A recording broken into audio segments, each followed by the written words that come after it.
If you keep disobeying me, I will divorce you. Divorce? Ever since my husband had the money, he changed. Money can truly be a terrifying creature. The more you have it, the happier you think you will be. To you out there, beware. Pitfalls are surprisingly close at hand. My name is Ada, a 45-year-old part-time housewife. I've been married for about 18 years.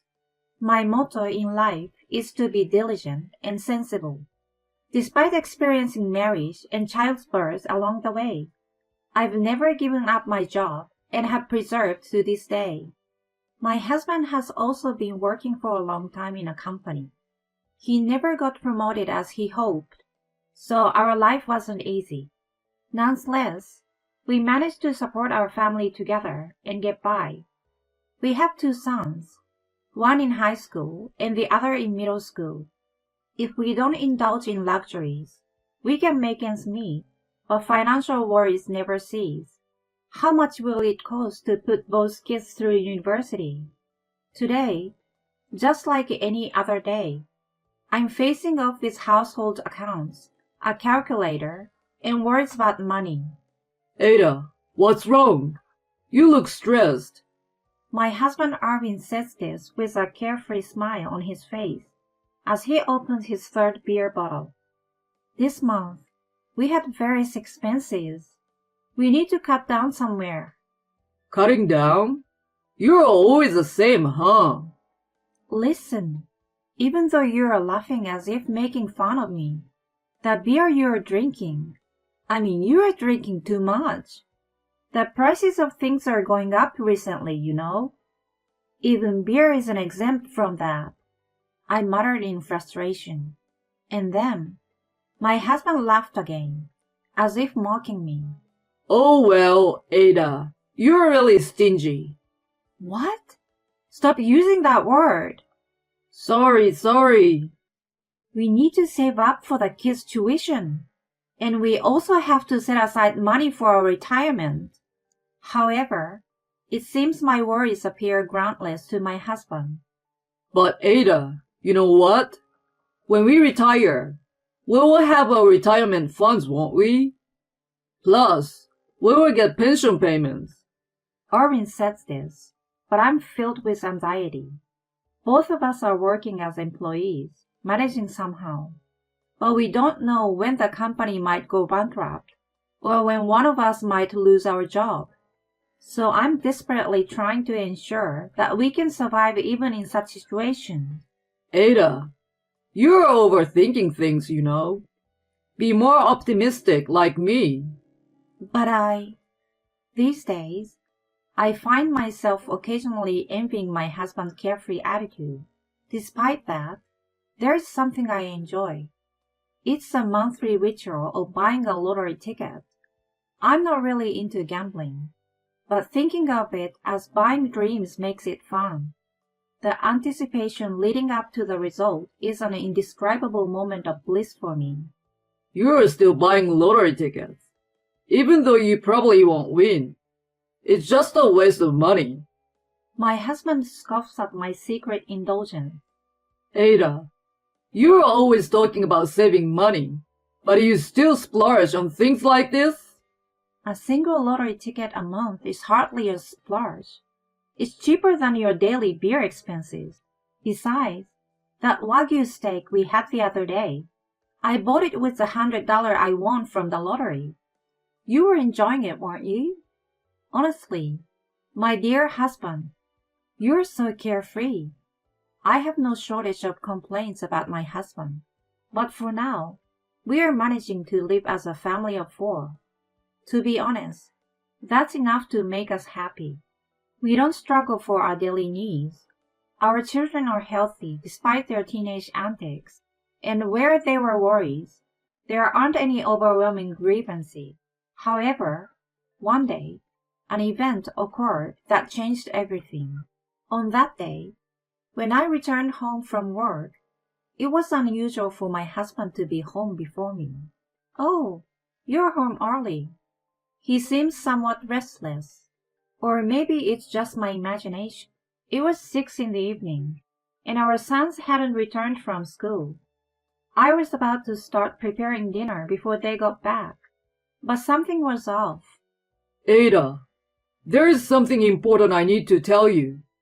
My husband began with a serious expression on his face. Huh? What's going on? Is everything okay? Just sit down for a moment, please. Following his request, I took a seat. Then, my husband pulled something out of his suit pocket. I won. Huh? You won? What are you talking about? This, look. Stop teasing me. Seriously, what is it? It's $3 million. I won $3 million in the lottery. What? I was lost for words. Really? Yeah, I double-checked multiple times. There's no mistake. I won $3 million. No, that can't be. It's not possible. My head was spinning. I've been buying lottery tickets every month for decades, and at most, I've won a few $100s. Now, my husband, who rarely buys it, suddenly wins $3 million. I couldn't believe it until I saw it with my own eyes. I checked the winning numbers online. Sure enough, they matched. No way! This can't be true. I was so surprised that I nearly fell out of my seat. Arvin, it's a miracle.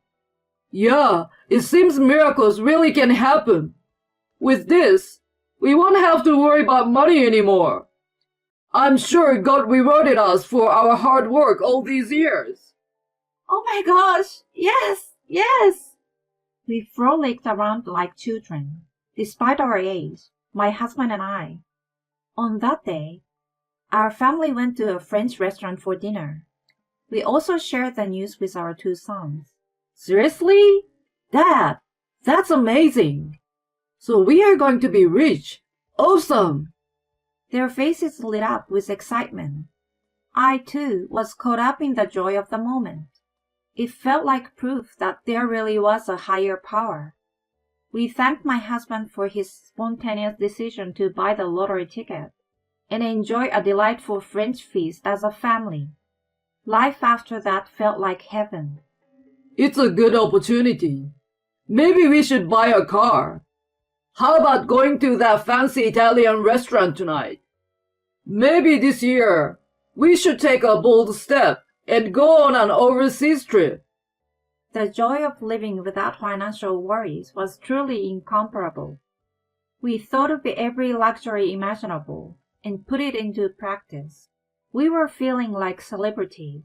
Happiness can be bought with money, huh? My husband often said things like that. I agreed with half of it, but also felt a sense of unease. We had experienced times without money together. I sensed a bit of overconfidence in him. Recently, he even paid the entire bill for a drinking party with his co-workers, including covering their tax fares. I had thought that after indulging in some luxuries for a while, we would save money for our retirement and our children's future. But Arvin was changing rapidly. He became more and more irrational. Then one day, I want to rebuild our house. Rebuild it? According to my husband, it would cost around $600,000. What? Spending that much money for what? To have my parents move in with us. It will make things easier for us, and we will be able to take care of them. Huh? Why suddenly? If it were about taking care of them in case they needed help, I might understand. But Arvin's parents were still healthy. Our relationship with them was good, and I believed we could live harmoniously together. However, my concerns were not about that. $600,000 is a huge sum of money. What are you talking about? We have the money, don't we? Wait. Let's calm down and discuss this a bit. I tried to persuade my husband. We can't just casually spend $600,000 like that. We don't need to rush into this. Why don't we listen to your parents' opinions? Let's really think about whether this is necessary, okay? At that moment, my husband seemed to calm down temporarily. However, his behavior continued to worsen over time. Hey, hurry up with the food.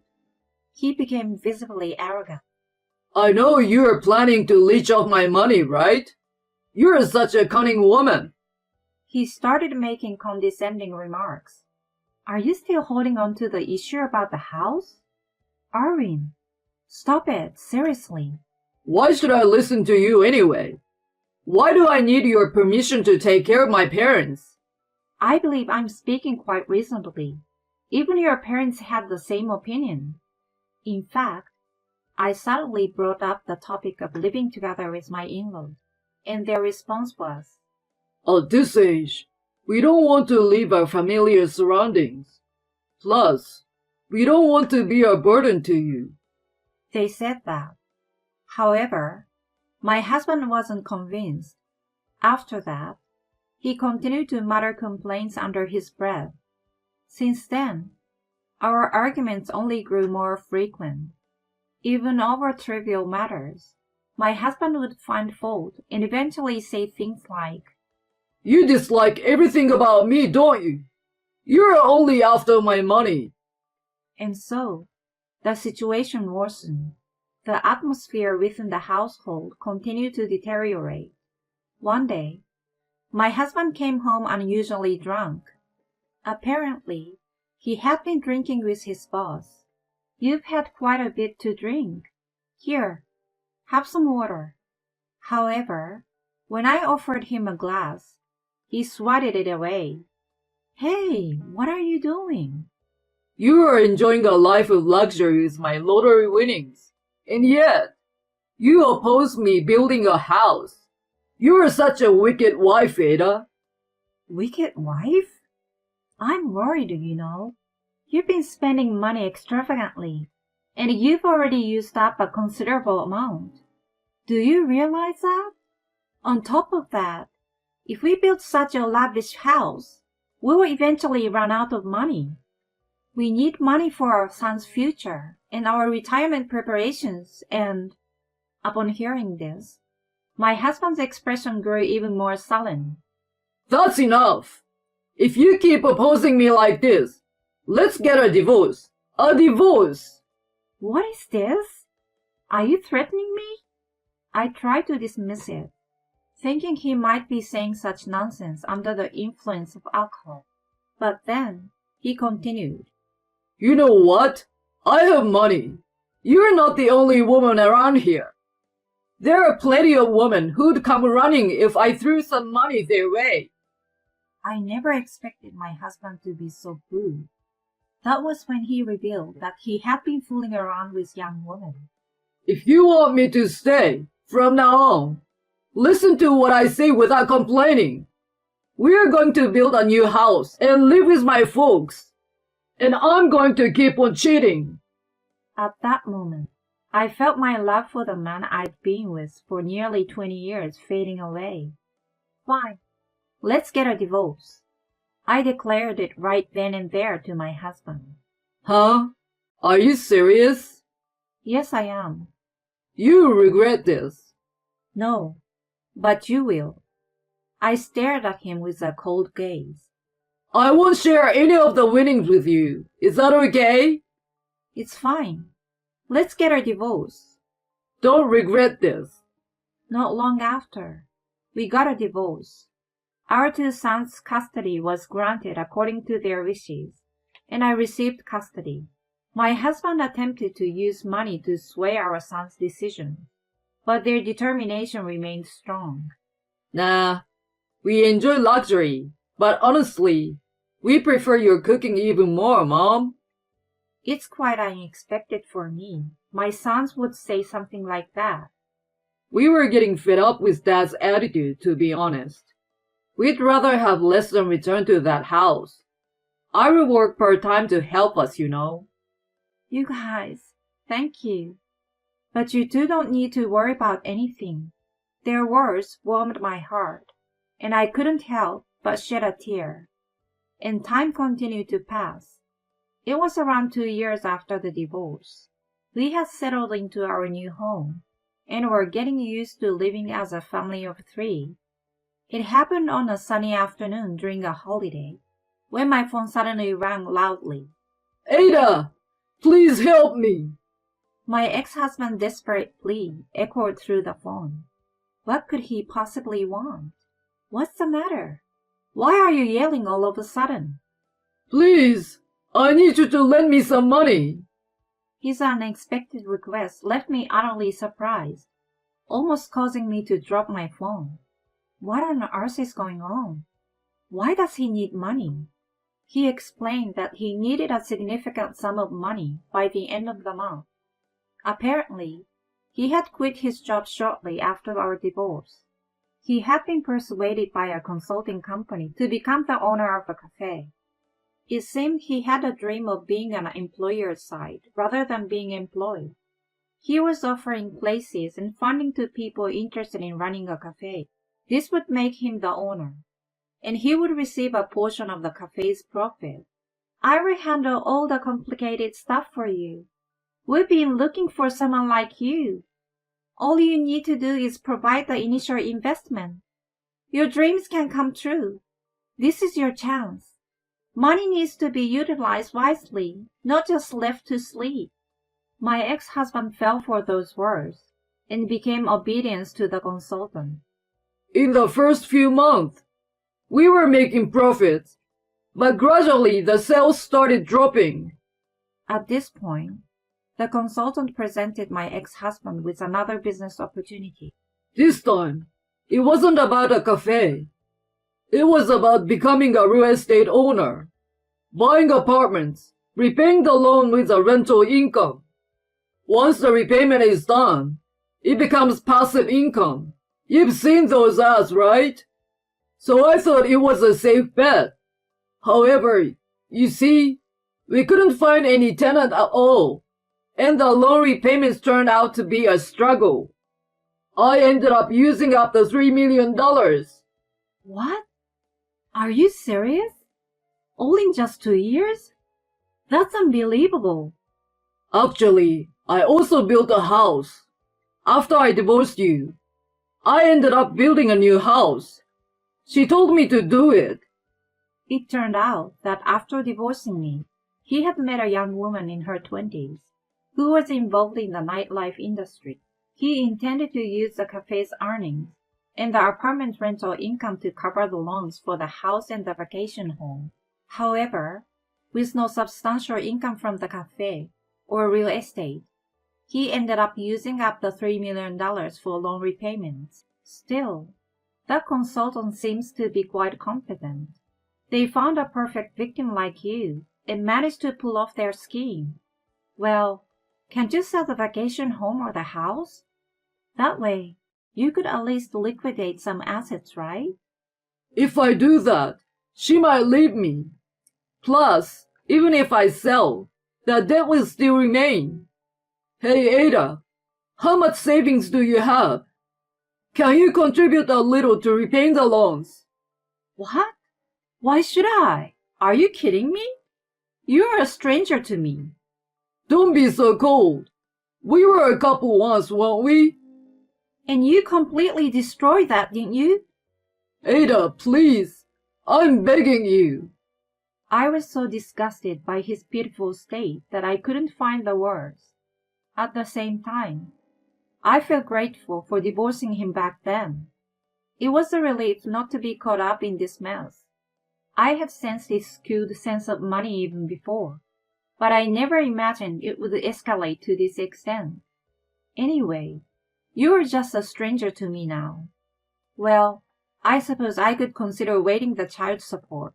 Child support? Yeah, that's right.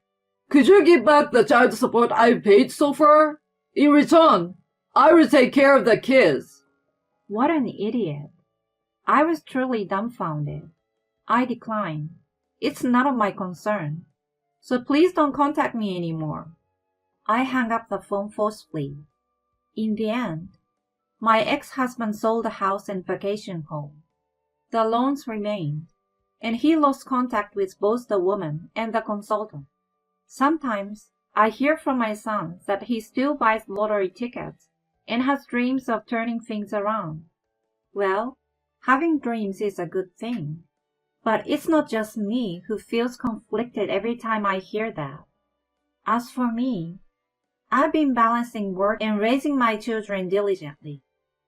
Thanks to the good performance this year, my summer bonus was twice as much as usual.